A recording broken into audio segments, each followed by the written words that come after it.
Hello Excel champions, it's William aka Dr. Excel. Today I'm going to show you how to calculate the mean and the standard deviation of a data set using Excel formulas.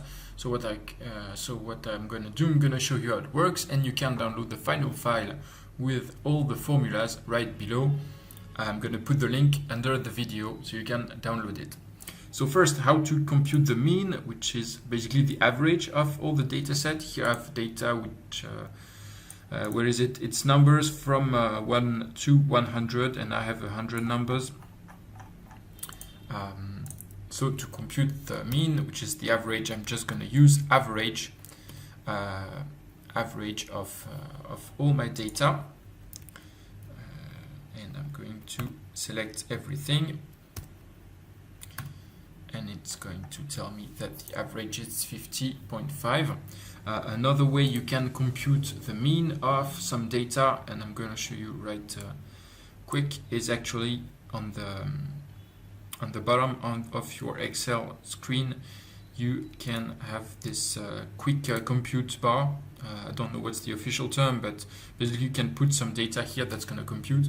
So on my Excel, I've averaged the sum and the count, and you can actually, if you right click on it, you can choose what you want to compute, if you want to display the average or not. For example, I can remove the count or put it. So it's a good idea usually to have the average and the count of the values. So if you just want to, so here, what did I say? I want the average. Yes, I have it. So if I want to compute real quick the average of some data, I just select it and check the average here. But if you want to use it in computation, you use average. Now, to compute the standard deviation, you're going to use, there's a function for that, it's called standard deviation, and it actually depends on what kind of data you are working, if it's a sample or if it's the whole population.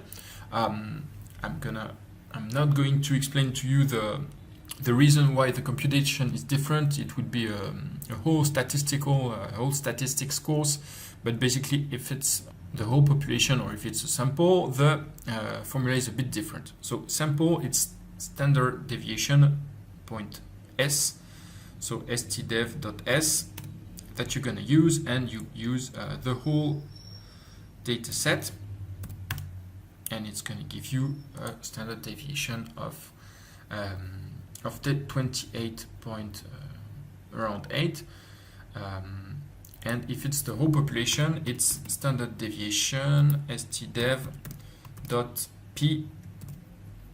of same thing of the whole data set that you get,